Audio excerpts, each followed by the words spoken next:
Hello everyone, and welcome back to your daily government and financial news update. As always, I'm interested in hearing your thoughts on everything, so make sure to give this video a like, but also leave a comment giving your thoughts on everything that is currently going on. Okay, so late last night, the text of the bipartisan gun control bill was released after weeks of negotiations, and the Senate later voted to advance the bill in a procedural vote. In total, 64 senators voted to advance the bill, with 14 Republicans joining all 50 Democrats, which pretty much means they will have no issues whatsoever in breaking the filibuster when it is finally voted on officially, at least later this week. Once the bill passes the Senate, it will then move on to the House, where they would hold a vote.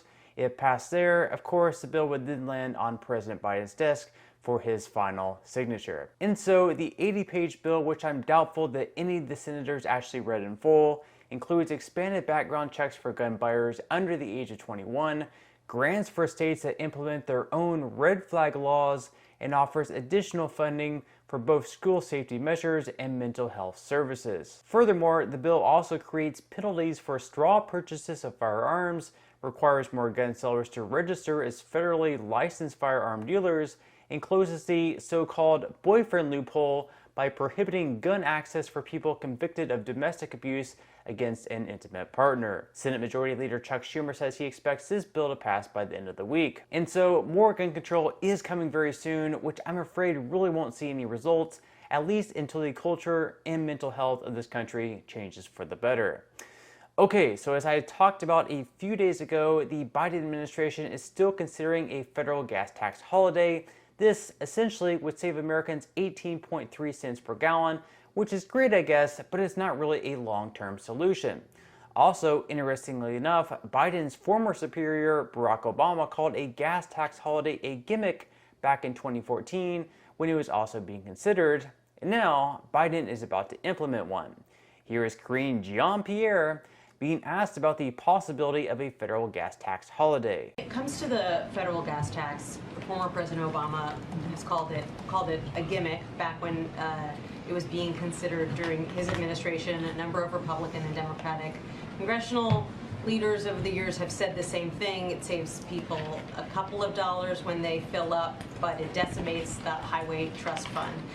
Why is it suddenly on the table for this president when it seemed like it was an idea that the White House had sort of set to the side for months? Well, the president has always said all options are on the table. This is one of those options. He was asked a question yesterday and he answered it. I don't want to get ahead of the president. We don't have anything to announce at this time. Once we do, we will, and be happy to answer all the questions around that decision once and if he makes that decision. But again, he has said, he has been very clear, he wants to make sure that he is, dealing with what the Americans are facing at the pump, which is high prices due to inflation, due to the part of it is the pandemic, part of it is Putin's war on Ukraine and the Putin's tax hike. So he wants to do everything that he can to make sure that we are answering those calls of trying to lower the cost. Of course, the real solution to lowering gas prices for the long term would be to increase oil production here at home and not have to rely on Russian or Venezuelan imports. In President Biden's first week in office, of course, he suspended oil and gas leases on federal lands. You wonder why gas prices are so high right now? You might look at President Biden's policies. While moving on to clean energy may sound great on paper, these are the types of results you end up getting: more than double prices at the pump. And we all saw this coming as well, just like the upcoming recession, which the Biden administration also fails to acknowledge. And right now, we don't see a recession. Right now, we're not in a recession right now. Right now, we're in a transition where we are going to go into a place of stable and steady growth, and that's going to be our focus. And just one more. Just like inflation, where over the last year, we've been lied to constantly by the Biden administration. I really doubt that we're going to see an inflationary cycle. Most economic analysts believe that it will have a temporary or transitory impact. The faster than expected increase in some of those prices is actually a good sign. The overwhelming consensus is going to pop up a little bit and then go back down.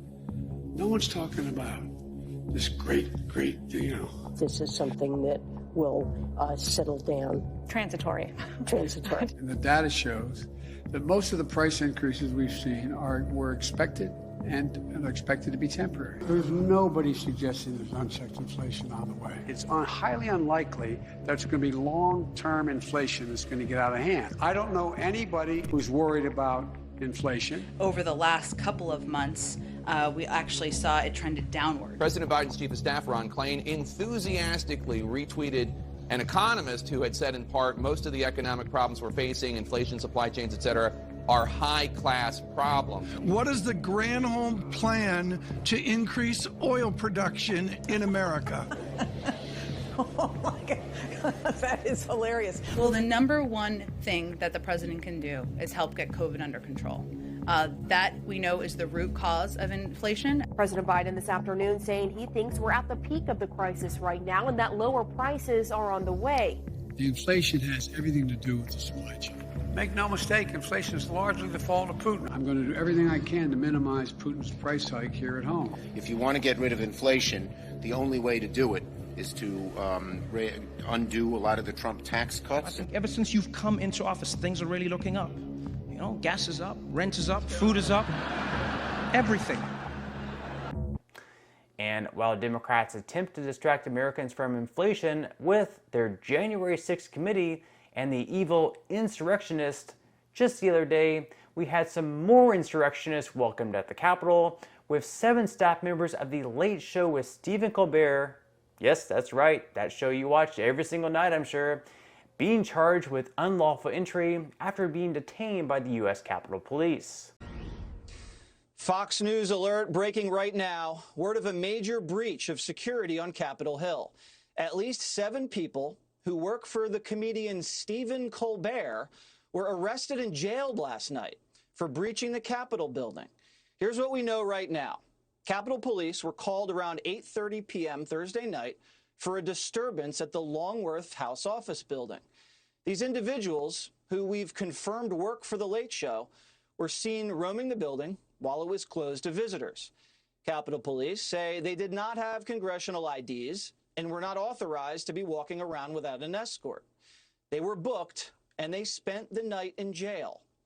Congressional sources tell us they were filming a skit on the January 6th hearings and were banging on the doors of offices, people like Congressman Kevin McCarthy, Jim Jordan, Republicans, you know the deal. One of the individuals, Robert Smigel, was pictured when he was in the Capitol yesterday. Smigel's a comedian who's appeared on The Colbert Show several times, as you can see here. The name of the others who were on Capitol Hill from the show are Jake Plunkett, Allison Martinez, Tyrone Dean, Stephen Romand, Nicoletta Green, Brendan Hurley, Josh Comers, and David Feldman. I want to point out these were not low-level people working for Colbert. We can confirm that Jake Plunkett is a senior producer and director at the show. Josh Comers is a writer. Allison Martinez is an associate producer. Who let them into the Capitol without authorization? Well, according to a congressional source, it was the Democrats, Congressman Adam Schiff and Jake Auchincloss.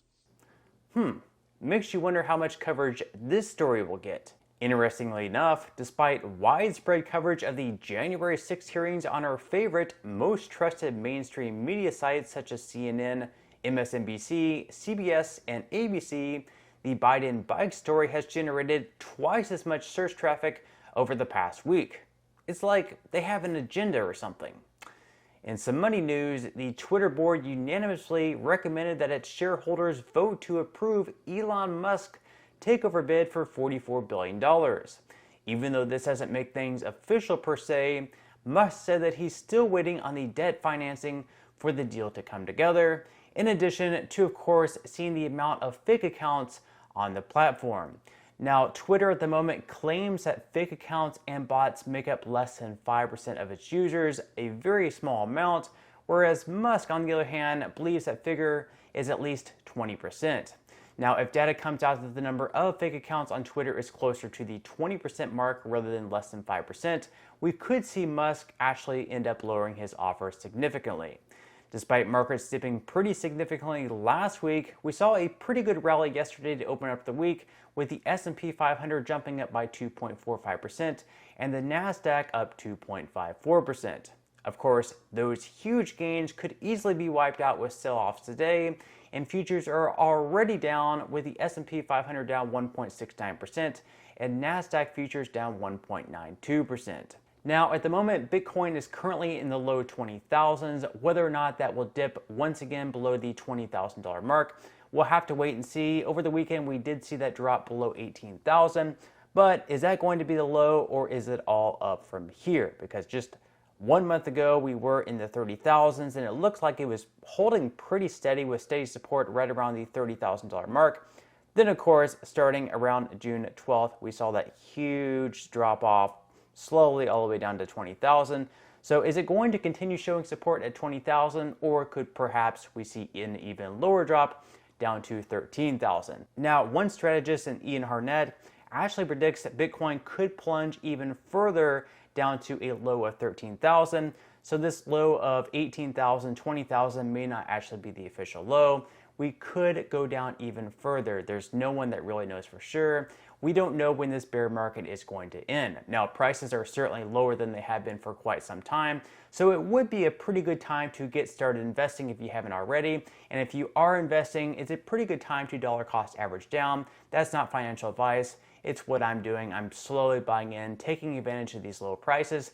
Even though it could certainly go lower, we never really know where the true bottom is. So you might as well slowly load up at these prices, because I can almost guarantee 10, 15, 20 years from now, prices are going to be much higher. So this is where you can really make the big gains in the market. Now, once again, if you haven't started investing, or perhaps you would just like to receive 6 free stocks, in the comment section, I will pin a comment with a link where you can claim 6 free stocks from Webull. Additionally, if you activate Webull Crypto and complete at least 1 trade, you will be able to claim $5 of Bitcoin or any other cryptocurrency of your choosing.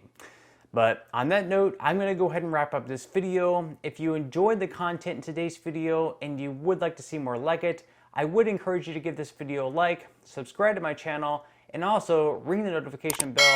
That way you will be the very first to know when I do release future videos. And until next time, have a wonderful day ahead, and as always, I'll see you in the next video.